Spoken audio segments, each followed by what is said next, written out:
ETF index mutual funds నేర్చుకుని stock మార్కెట్లో రాణించాలనుకుంటున్నారా? వెంటనే ఈ నెంబర్కి కాల్ చేయండి. నమస్కారం సుందరామిరెడ్డి గారు. నమస్తే సార్. ఏదైనా సరే అండి, ఇన్వెస్ట్ చేయకముందే హై రిటర్న్స్ హై రిస్క్ ఎలా తెలుసుకోవాలండి అసలు?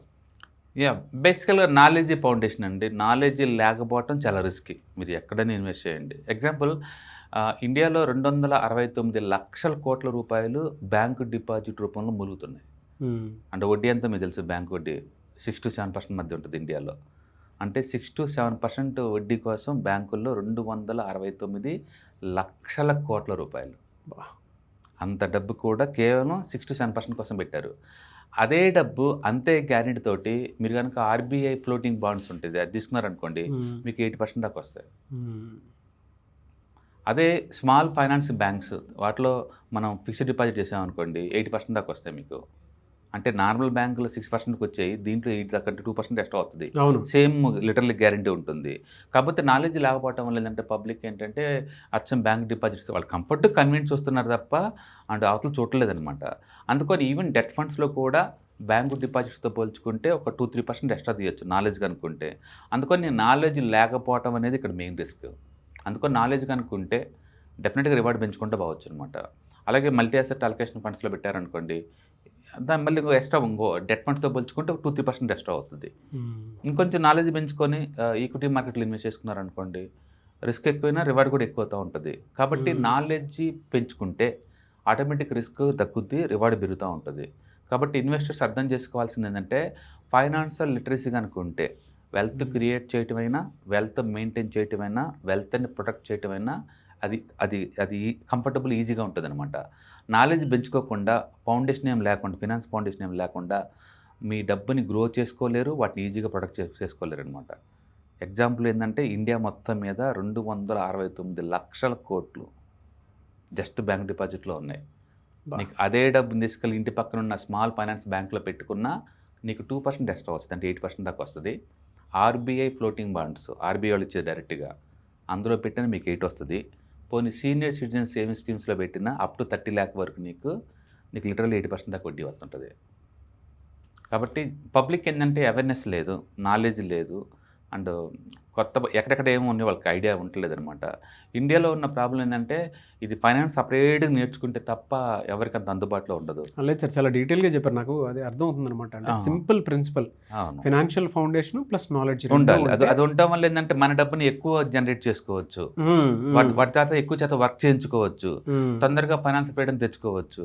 బట్ అన్ఫార్చునేట్లీ అది నెగ్లెక్టరీ సొసైటీలో ఏంటంటే కంప్లీట్గా నెగ్లెక్టరీ అనమాట. అది అంటే ఏది కావాలో అది పట్టుకోవట్లేదు. వాళ్ళకి ఎంతప్పటికీ ఏంటంటే ఎగ్జామ్ పాయింట్ ఆఫ్లో మనం చదువుకుంటున్నాం, అశోకుడు చెట్లు నాటించిన అనే ప్రశ్న అన్నింటిలో వస్తుంది, కానీ ఎక్కడ వడ్డీ రేట్లు ఎక్కువ ఉంటాయి డెట్ ఫండ్స్లో అనే విషయం ఎక్కడ అకాడమిక్లో టచ్ చేయరు ఆ విషయాన్ని. అసలు ఫైనాన్స్ ఫ్రీడమ్ అంటే వాటికి కావాల్సిందే క్వాలిటీస్ అంటే ఏం తెలియదు. ట్యాక్సేషన్ అన్నా లేకపోతే ఇన్ఫ్లేషన్ అన్నా ఆ టెక్నాలజీ కూడా బేసిక్ లెవెల్ ఐడియా ఉండదు. అది సపరేట్ కోర్సులో చేయండి అంటారు తప్ప అకాడమిక్లో పెట్టలేదనమాట. బట్ మోడర్న్ యూత్ చాలా కొంచెం బాగుందండి. ఇప్పుడు పేరెంట్స్ కొంచెం టీచ్ చేస్తున్నారు కిడ్స్కి, సోషల్ మీడియా మనలాంటి వీడియోస్ ఒపీనియన్ అంటూ. ఇప్పుడు సొసైటీలో ఈవెన్ హై స్కూల్ లెవెల్లో కూడా నాలెడ్జ్ ఎంతకంత నేర్చుకుంటున్నారు. బహుశా ఫ్యూచర్లో పబ్లిక్ బెటర్ వేలో మూవ్ అవుతానికి ఛాన్స్ ఎక్కువ ఉందన్నమాట. మొత్తానికి ఏదన్నా కావచ్చు, రిస్క్ అనే బదులు రిస్క్ ఎలా వస్తుంది, ఎందుకు వస్తుంది, దాన్ని ఎన్ని వేలు అవాయిడ్ చేయొచ్చు తెలుసుకోవడం ద్వారా రిస్క్ని తగ్గించచ్చు, రివార్డ్ని పెంచుకుంటూ పోవచ్చు అనమాట. అదేలేండి సార్, అంటే ఒక్కొక్క చార్ట్ ఒకటి తీసుకొని రిస్క్ని ఎన్ని వేస్లో దాన్ని తగ్గించుకోవచ్చు అనే దాని మీద క్లారిటీ చేసుకోవచ్చు. కాబట్టి నాలెడ్జ్ ఇది ద మెయిన్ ఫౌండేషన్ అనమాట. నాలెడ్జ్ పెంచుకోవడం ద్వారా రిస్క్ని తగ్గించుకోవచ్చు ఎంతకంత. కాబట్టి మీ రిస్క్ దేని మీద ఫోకస్ చేయాలి సార్? అంటే నాలెడ్జ్ అంటే ఇప్పుడు ఇందాక మీరు చెప్పిన ఫైనాన్షియల్ ఫౌండేషన్ స్ట్రాంగ్గా ఉందనుకోండి, దేని మీద నాలెడ్జ్ ఎక్కువ పెట్టుకుంటే బెటర్ అంటే? ఇప్పుడు రిస్క్ అన్నారు కదా ఇందాక, రిస్క్ లాగా అంటే అవి రాకుండా ఉండాలి అని అంటే, సపోజ్ ఇప్పుడు నాకు 10% వడ్డీ కావాలనుకున్నాను అనుకోండి, విత్ ఇన్ ద డెట్ ఫండ్స్లోనే 10% వడ్డీ వచ్చే వెహికల్స్ ఎన్ని ఉన్నాయి? Okay okay okay with in the, ఎందుకంటే నాకు రిస్క్ తీసుకోవడం ఇష్టం లేదు. 100% క్యాపిటల్ గ్యారెంటీ ఉండాలా, 10% నాకు వడ్డీ వచ్చే వెహికల్స్ ఏమన్నా ఈవెన్ గూగుల్ షూట్ చేసిన వస్తూ ఉంటాయండి. అవును, రోజు కొంచెం ఇంప్రూవ్ చేసుకుంటే వెళ్ళొచ్చు. ఒకవేళ నాకు 10-15% కావాలంటే కొంచెం రిస్క్ తీసుకుంటాను, ఏమేమి ప్రొడక్ట్స్ ఉన్నాయో అట్లా అవేర్నెస్ పెంచుకుంటూ పోవటం ద్వారా దాని మీద మనం ఇది అవ్వచ్చండి.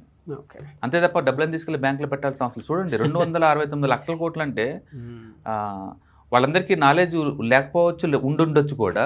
అంటే వాళ్ళ ఆబ్జెక్ట్ ఏంటో మనకు తెలియకపోవచ్చు, తెలియకుండా మనం అడగకూడదు. కానీ ఎందుకంటే నా దగ్గర 1000 కోట్లు నేను కొన్ని 100-200 కోట్లు పెట్టినా అర్థం ఉంది. చిన్న చిన్న వాళ్ళు ఎక్కువ మంది బ్యాంకుల్లో ఇన్వెస్ట్ చేసేది. పైగా ఇన్కమ్ ట్యాక్స్ గుర్తుపెట్టుకుని 30% అది ఇండివిజువల్ ట్యాక్స్ ల్యాబ్. అది డెట్ ఫండ్స్లో ఇండివిజువల్ ట్యాక్స్ ల్యాబ్ ఎక్కువ అయినా సరే పబ్లిక్ పెడుతున్నారు. దాంట్లో పెట్టే వాళ్ళందరూ చిన్నోళ్ళు అయి ఉండొచ్చు. బట్ ఏదైనా కావచ్చు, నాలెడ్జ్ పెంచుకోవడం ద్వారా ఏంటంటే ఆటోమేటిక్ రిస్క్ అర్థమైపోద్ది, తగ్గిపోద్ది. తద్వారా రిటర్న్స్ ఎక్కువ తీసుకోవచ్చు అనమాట. కాబట్టి నాలెడ్జ్ ఇస్ ద ఫౌండేషన్ ఇక్కడ. రెండోది, ప్రతి ప్రోడక్ట్లో కూడా ఎంతో కొంత రిస్క్ ఉంటుంది. ఈవెన్ బ్యాంకుల్లో డిపాజిట్స్లో రిస్క్ లేదని మనం అనుకుంటున్నాం, కానీ ఆర్బీఐ గ్యారంటీ ఇచ్చేది, రిజర్వ్ బ్యాంక్స్ అన్ని కంట్రోల్ చేసేది ఆర్బీఐ. ఆర్బీఐ గ్యారంటీ ఇచ్చేది 5 లక్షల వరకేనండి. బ్యాంక్ కనుక కొలాప్స్ అయిపోతే మీ చేతికి వచ్చేది 5.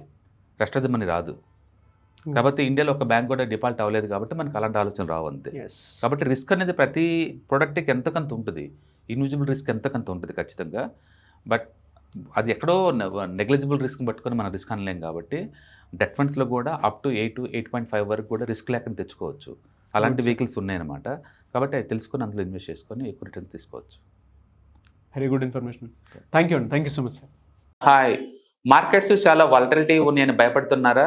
మార్కెట్ ఆల్ టైమ్ హైలో ఉందని దూరంగా ఉండాలనుకుంటున్నారా? ఏది రైట్ టైం మార్కెట్లో ఎంటర్ అవడానికి, ఏది బెస్ట్ టైం మార్కెట్లోంచి బయటకు పోవడానికి తెలుసుకోవాలనుకుంటున్నారా? మార్కెట్లో mutual funds, ETFs, index funds ద్వారా మనీ మేక్ చేద్దాం అనుకున్నారా? ఇలాంటి మీ డౌట్స్ కి క్లారిఫికేషన్ కోసం ఈ webinar. ETFs, index funds and mutual funds కోర్సులో జాయిన్ అవ్వండి.